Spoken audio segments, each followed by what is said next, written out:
Outros can roll. Hey, this one's technically rolling right now. All the wheels are turning.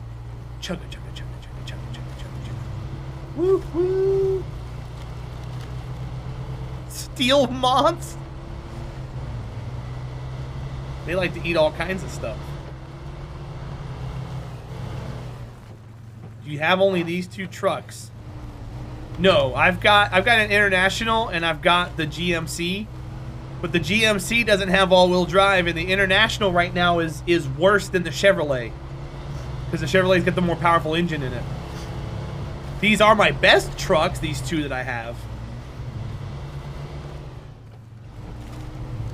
But I was toting the fuel with this truck before I parked it.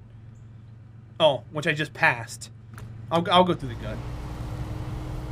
But that's why I'm going back with this truck to get the fuel, because this is the one that was pulling it. I had attached the fuel to this truck, that way I can go exploring wherever I wanted to go and have technically unlimited fuel. But I brought it over here to refuel this truck while I was flipping the other one over yesterday. But I parked it because it's a lot easier to drive without pulling the trailer everywhere. See, it's hanging out right here. It should have, I think it had like 70 gallons of fuel in it. Or it might be almost full. Well, so Librio, we put better tires on it, and this thing, the Chevrolet actually flips more now. Believe it or not. So the International's far more stable, but this one's just fun. It's like girls. The more stable girls aren't as fun. Alright, let's see.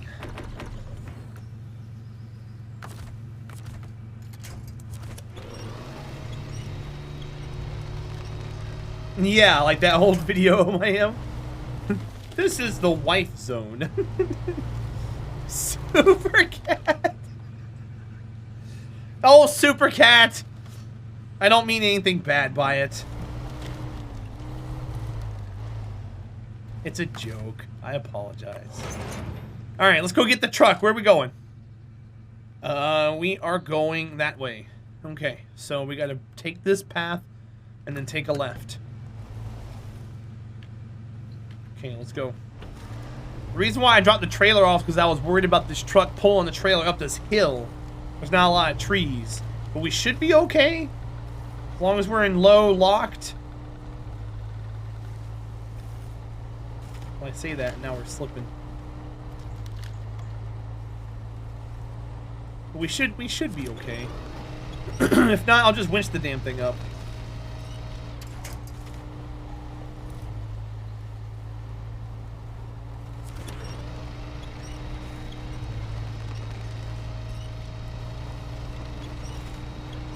Well, Super Cat, I'm glad that you've got that level of dignity and respect.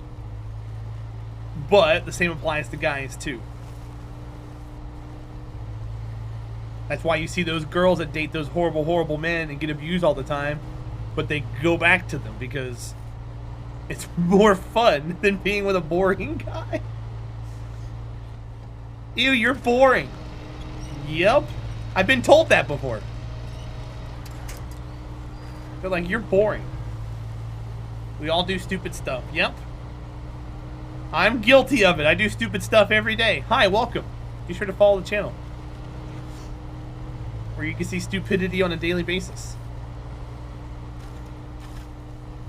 The Leto James Oliver scale. Yeah, right? That one's a little more specific. But we're also easy to read.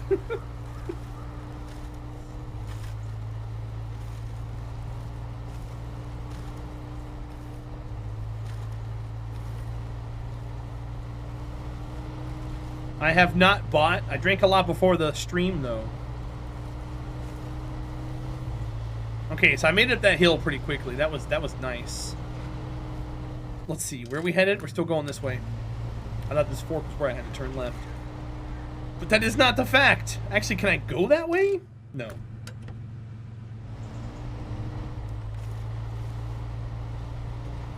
Oh, my end, that's usually how it works, man.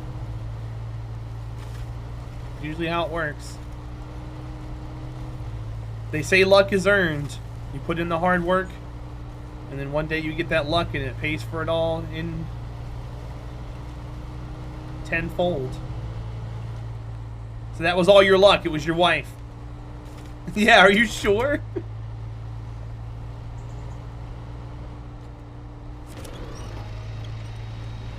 Oh, come on.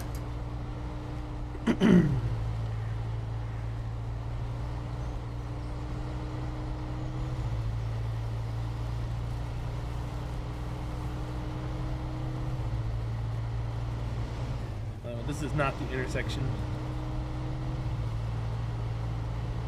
Nick Cage?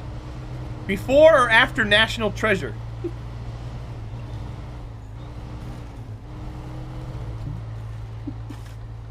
Uh-oh.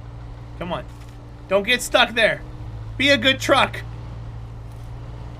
There you go, baby. There you go. Get over that. Together, we define our own limits. What about Gone in 60 Seconds? That was before National Treasure. Typhoon, that's why I'm asking, before or after National Treasure. Duh. You're picking up what I'm putting down, but you're wording it differently. Vroom, vroom, let's go. Here.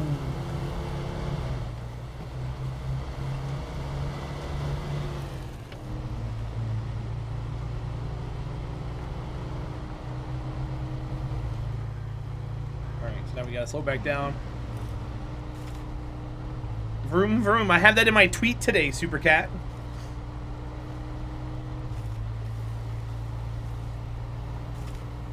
Vroom, vroom. Yeah, yesterday was great. If we had kept streaming, I think our numbers would have went higher, but I couldn't go that late. I had to be awake for today. I got in contact with some more artists, by the way, for everybody who wants an update on things. I did contact another artist, and my nests for the ant stuff is not here yet. In fact, the tracking number says it hasn't been picked up yet, so who knows what he's doing.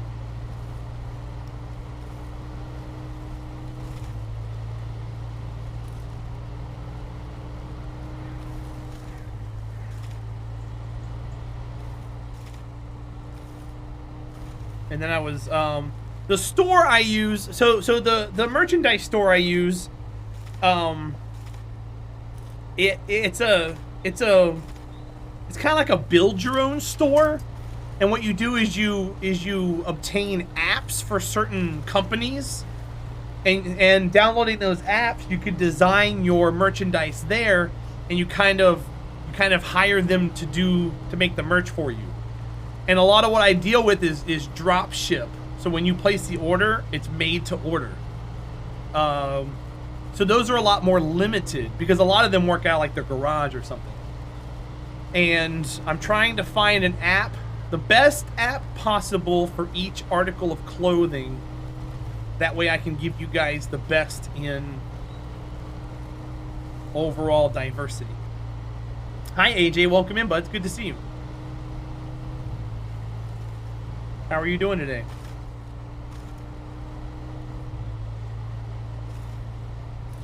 So I actually found a really nice one for hats. So the one I was using for hats before had a 16 color palette, and you can have up to 6 colors on your designs. The one I found today has a 25 color palette, but you can only have 5 colors in your design. So I pinged an artist today who could recolor with various swatches and palettes, and I'm gonna see if they can't take my images and recolor them within the 25 palette, but only using 5 apiece, and seeing what they come up with. What sucks is I'm having to like pay these people first to see what they can do, so some of my money's being wasted. It's like almost like R&D costs, which is kind of weird. All right, Chevrolet's refueled, Fleet Star's refueled, perfect. I tried that last night, and it went pretty good. Try what last night, AJ? tie-dye or unicolor. No, not the shirts themselves, the designs. So like my hat, for example. This hat is, here, I'll zoom in on it so you can see it. This hat is only using like 2 or 3 colors, but you see how bad Sandy looks? She looks orange. So what I'm trying to do is I'm trying to find somebody, so let's say they only had like orange, but they had like beige. They could take the orange and beige and they could mesh it into a pattern. I was showing people this a while back, but I want to show you just to get an idea of what I'm talking about. So let's say the image looks like this. Let's say it's an arm, a shirt, and a hand, okay? I know it's a bad looking hand. I don't do art. So let's say, for instance, this is the image, okay? And if we zoom in, let's say we want the shirt to be purple and we want the hand to be like a flesh tone like mine, okay? Well, they only have like 6 colors. They have like red, blue, brown, and white, okay? You can take white and you can dot the white around and then take the brown and kind of do it in such a way to where this looks flesh colored when you zoom out.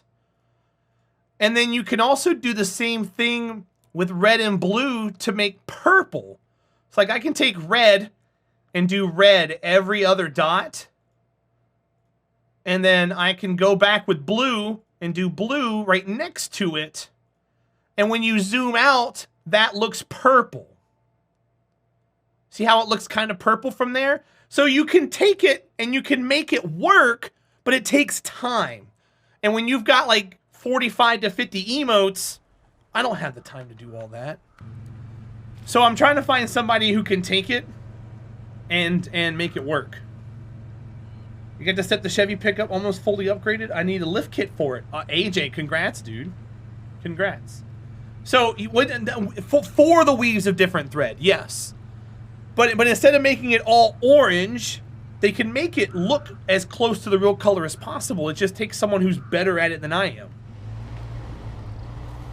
So that's what I'm needing. It's difficult to find somebody who's willing to do the work.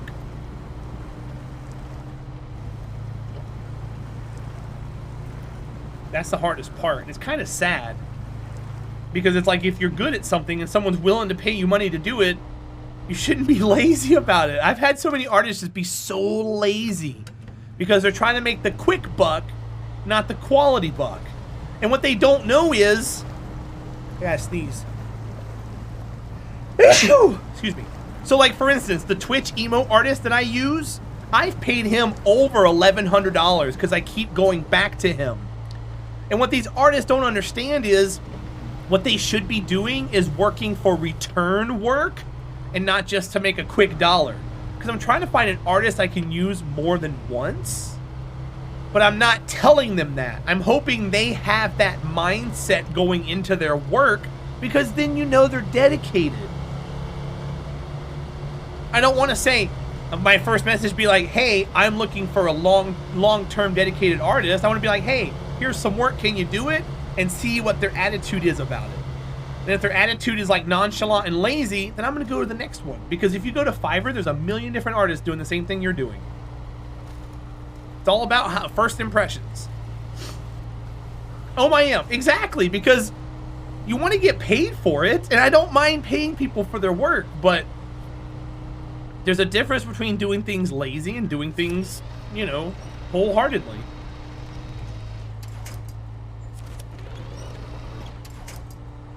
Now, if I'm looking for like a simple recolor, which I had done recently, I don't care who does it because simple recolors are easy. You can change that in the Photoshop settings in 2 seconds. But you're also going to get, you know, they're also going to go with that mindset about it. What's up, Arrow? Welcome in, buddy. It's good to see you.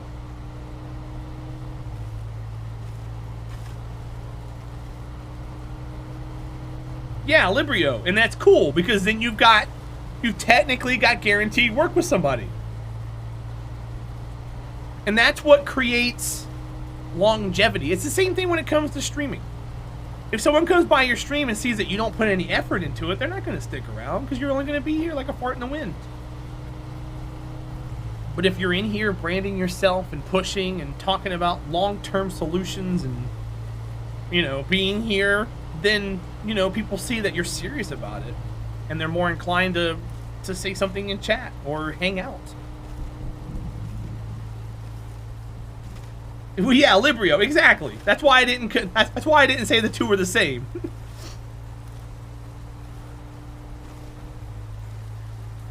And I understand the difference because I worked when I was kind of just graduated high school. I got into I started working at a photography studio who did school pictures, and I worked in the dark room recoloring class photos, redrawing eyes, taking away gang signs and everything else. And that's where I learned a lot of my Photoshop skills. I learned a lot. And I would say on a scale of 1 to 10 for Photoshop, I'm a strong 5. I can get my way around things, I can figure stuff out, and I can do a decent job with stuff.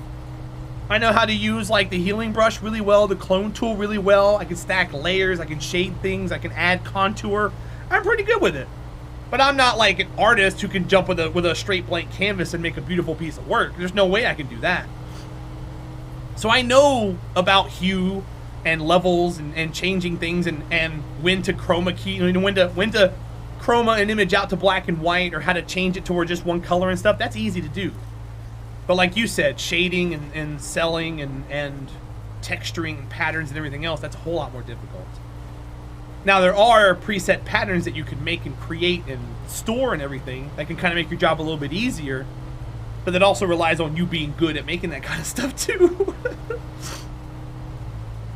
Yeah, Librio. So that company used to do that before I came on board, which they still had a small operation because they still had some photographers that were using film cameras, but they were making the switch to digital because digital was just so much easier and more cost efficient.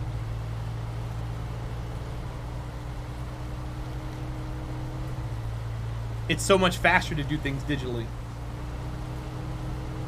I never did the whole darkroom stuff with the chemicals and everything.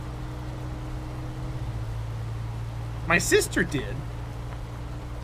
And she actually has a little darkroom set up in her house where she goes and buys those disposable 100 cameras with the 30mm films or 35mm films, and she'll go take a roll of pictures and develop them at her house. Speaking of which, now that I say that again, I've got a couple of rolls of film that I want developed, and there's a website that does it. I don't want her to do it because I think there's some images there that I don't want her to see. I need to go get those developed before they completely like die out. Yeah, Librio, 100%. And that's why people keep saying that trade work is so important. People learn trades, learn a trade, because some trades can't be digitalized.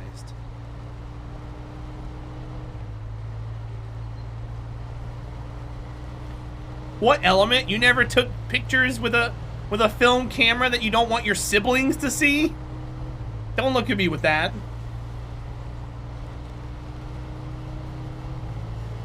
Don't even want to hear it. Alright, I didn't mean to go this way, but we're going to grab this tower and go down. You don't have any siblings. Okay, but what? My point still stands. You know what I mean.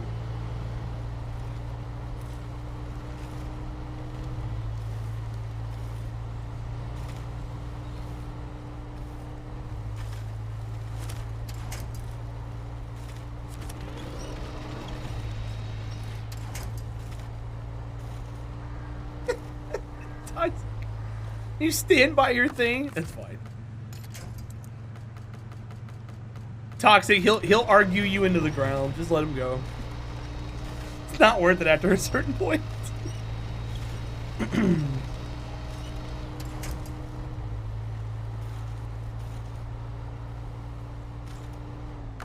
But I think, and this is me. This is why I want those rolls of film developed. Back in 2005, in Florida, we had Hurricane Wilma. If you guys don't know much about East Coast hurricanes, Hurricane Wilma was probably one of the strongest hurricanes ever on record. And I lived on the east coast of Florida, close to the Treasure Coast where Port St. Lucie was. And during the hurricane, I went driving around in it. And I had a disposable camera, or no, I had a better camera. And I took pictures. I drove through and took pictures, drove across the causeway over in Jensen Beach, got stuck, had to move a palm tree out of the way during the hurricane, and drive back. And on the way back, buildings and things I took pictures of were gone. And I took pictures of what was left. And I swear that one of those rolls has those pictures. And I want it developed badly, because that would be an amazing trip down memory lane to look at those pictures. But I never got them developed back then, and now it's been, what, 15 years? And I'm pretty sure as long as film is stored in a cool, dry place in the dark, that it's not going to go bad. And they've been in a container, in a box, forever. And there's websites that will develop film for you. So I'm thinking about sending them out and just getting them developed on the chance that maybe one of those is what I'm looking for. Oh, geez. Woo-hoo-hoo. Was that right as the eye wall was coming in? It sure was, because Wilma went from West Coast to East Coast. So yes, it was right as the eye wall was coming in. It was thrilling, Typhoon. It was very, very thrilling.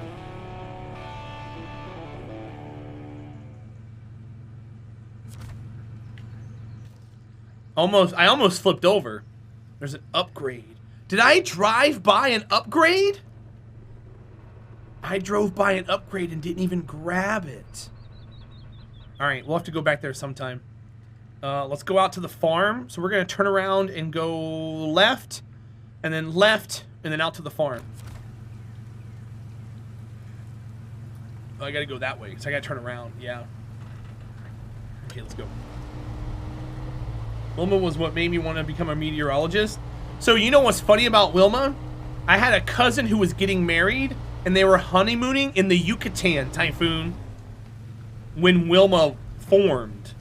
And if you remember what happened with Wilma first, it went straight to the Yucatan. Were they stranded? Yeah, they were stranded for a while. They weren't hurt or anything, though. But they honeymooned in the Yucatan right as Wilma formed. And my mom was freaking out. And then Wilma took that turn and started coming towards Florida, and we were like, uh-oh. Maybe we should run away. Why do you take a fuel tank to a watchtower? I didn't take it to the watchtower. I'm exploring. So I'm taking a fuel tank, that way I technically have infinite fuel in my truck. I can just refuel whenever I want. So instead of having a 22-gallon tank, I have a 258-gallon tank. I just drive a little slower.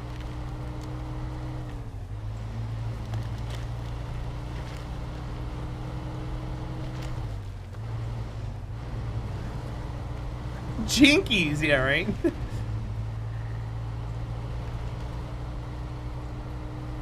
It's like right now it says I have 13 of 22 gallons left. I can just press the up arrow, refuel, or wait. Now I have a full tank of fuel. I can keep going. It is a pain in the ass, but you know what? As long as your truck is upgraded enough, it shouldn't matter.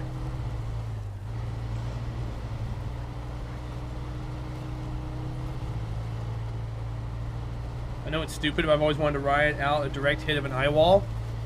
Typhoon, I've been in 2. I was actually technically 3. I was in Bertha and Fran back in '96, and I was in Wilma in 2005. Bertha and Fran hit here in the center of North Carolina. They weren't strong at the time, but they were here. And then Wilma. And I would say I was in Matthew, but the eye never hit the coast of Florida. Back in 2017, I think. Matthew brushed the coast of Florida, but I don't think the wall actually hit. I think it was just far enough off where it didn't do anything.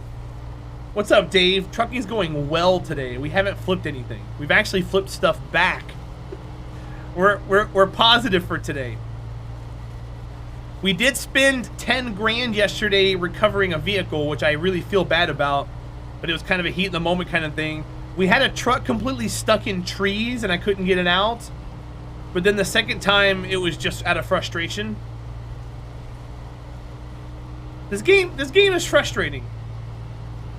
But it's also, it's rewarding at the same time. It's like Kerbal Space Program and RimWorld. All these games are frustrating, but when you finally get something done, it feels good. That's the feedback loop that it wants to give you. Scratches your back a little bit.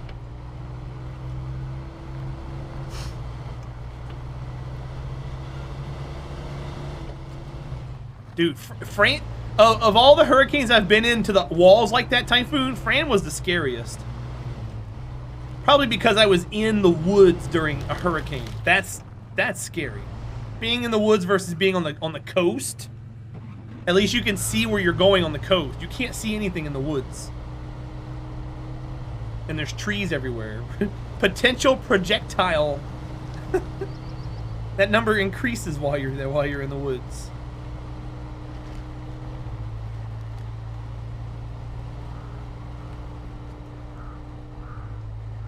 Oh, come on, why does this gotta be so complicated? Fine, I'll go back out into the water. Get me over these damn rocks. Take me over here.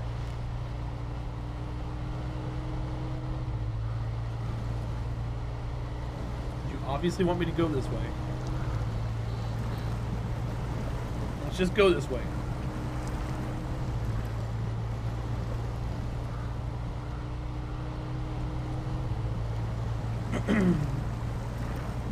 Well, yeah, western and northern Florida are more wooded. South and east are not. A, because of industrialization, but B, because of the Everglades.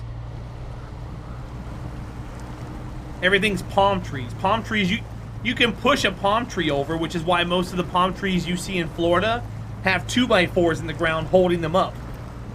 Because if it wasn't for that, they would just fall over because everything is sand down there. Ain't nothing growing there in South Florida. The water table's too high and it's sand everywhere.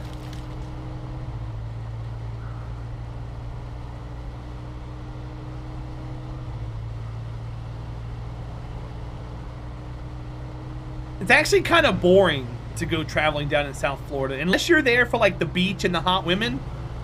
South Florida's boring.